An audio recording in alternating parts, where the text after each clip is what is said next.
I was in my shop around 6:30 p.m. They just went out and started shooting up, saying Allahu Akbar, Allahu Akbar. So people are scaring, running everywhere. And we saw a lot of dead bodies on the streets because they shot some, they slaughtered some. It was just all over the place on the floor. They're pulling girls out, raping them, beating them up. They asked them again 3 times that are they for Christ Jesus? They say yes, they are for Christ Jesus. So they shoot them with their gun.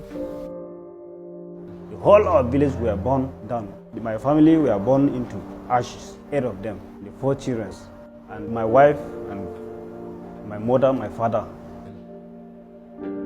Then suddenly we just saw Fulani herdsmen. As they invaded the village, they were shooting and burning houses.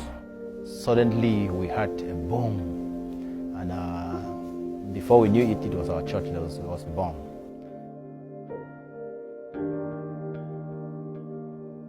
I lost everything, my house, my business, everything now is belong to them.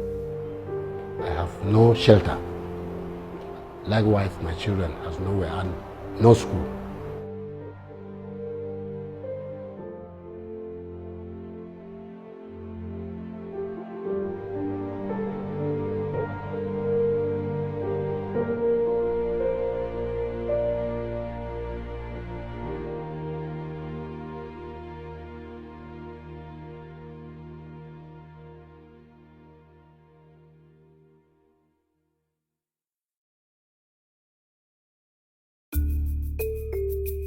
Nigeria is a land of contradiction.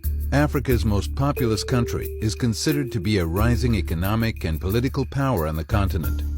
However, Nigeria, a colonial construct of the early 20th century, is also struggling with its international identity and domestic priorities as it battles severe corruption and a worsening Islamic terrorism problem. In April of 2014, Nigeria's fight against Islamic terrorism made international headlines when the militant Islamic group Boko Haram abducted 280 schoolgirls from Chibok, a village in northern Nigeria. While some of the girls have been saved, this blip on the international news radar is only one of what have become daily reminders of Nigeria's religious violence. A deeply spiritual nation, Nigeria is the largest country in the world with roughly an equal number of Muslims and Christians. While Christians are a majority in the oil-rich southern half of the country, Muslims dominate the north. Recently, Nigeria became Africa's largest economy. Because of its position as a leader in the African and worldwide economy, economic development has been at the forefront of the government's agenda. During this same period of time, Nigeria has experienced a steep increase in Islamic terrorism. Specifically, violence against Christians has made Nigeria one of the most dangerous places to be a Christian in the entire world. In 2012, 70% of Christians worldwide who were killed for their faith were killed in northern Nigeria. Since 2002, Boko Haram, an Islamist movement that seeks to establish Sharia law through an Islamic caliphate in Nigeria, has terrorized the country's Christian population. Other groups associated with Islamic terrorism in Nigeria, such as the Fulani herdsmen, the largest nomadic tribe in the world, have also regularly attacked Christians and burned down their villages. Consequently, a religious cleansing has been taking place in northern Nigeria through bombings of churches, schools, and homes, as well as roadside attacks, abductions, rapes, and individual murders. Boko Haram's reign of terror has made living as a Christian virtually impossible in certain areas of the country. It is estimated that well over 100 Christians are killed every month in Nigeria. On top of that, millions of refugees and IDPs, internally displaced people, have lost their homes, jobs, and families because of the violence.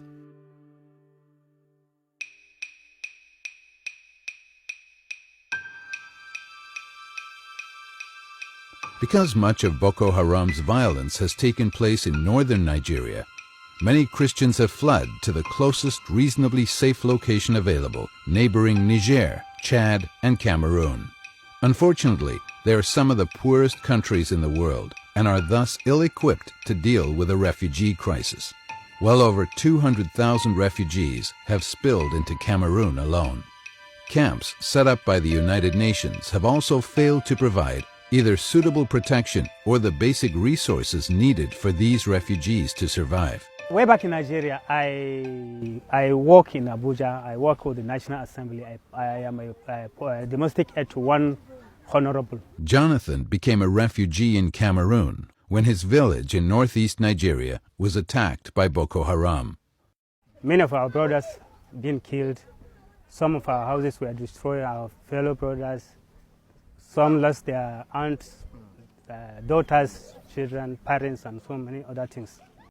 So we are able to, to escape the attack of the Boko Haram boys.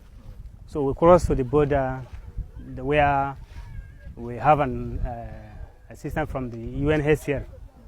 They give us a helping hand and they convert us to the camp here in Minawao. The life in the camp is never easy. Many people have been crowded in a big shelter where in a room you find up to 70 to 80 people. A lack of resources, such as food and medicine, is a constant problem in the camp. Because normally they usually give us food for 30 days, that's 1 month. But along the line, we find ourselves, we spend the month and then they came and said, there's no food in the store, we have to wait for PAM to bring in the food. So we've been waiting patiently for the food. Today is 49 days. Beyond the hundreds of thousands of refugees outside of Nigeria, there are more than 1 million displaced people within the country. Central and southern cities and villages have been forced to address an influx of Christians escaping Boko Haram's blood trail, who often flee with nothing but the clothes on their backs.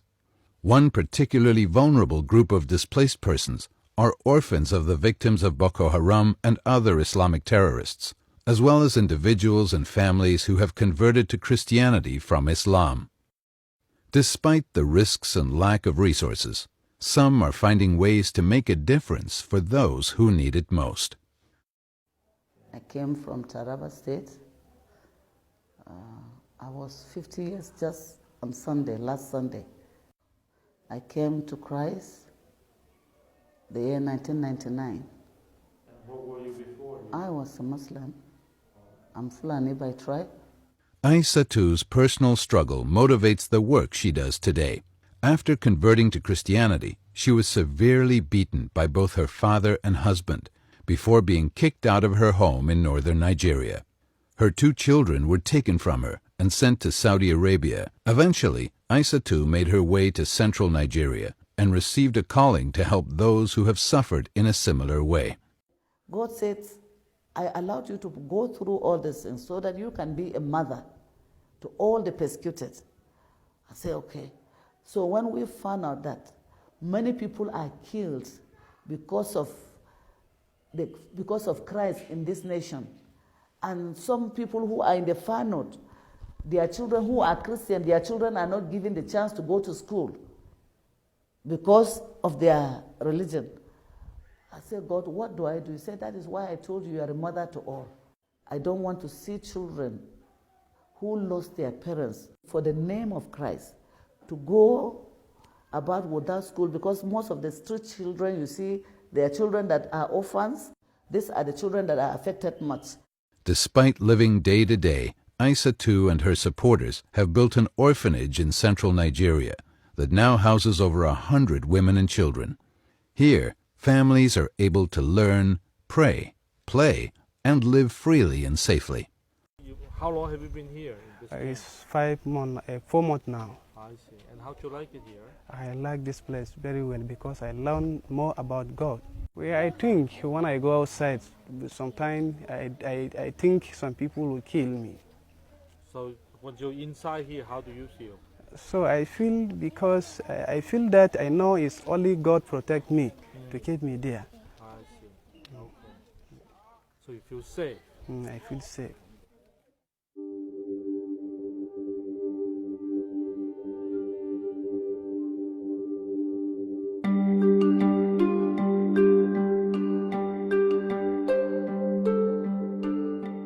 While efforts are being made, nationally and internationally, to both stop the spread of Boko Haram and extremist Islam and to help the millions affected by the violence, so much more needs to be done. On one hand, there are many courageous Christians willing to die for their faith, and many Nigerian Christians who have risked everything to help the persecuted. But on the other, there are very few large-scale efforts being aggressively pursued, either by Christians in resource-rich southern Nigeria, the Nigerian government, or the international community.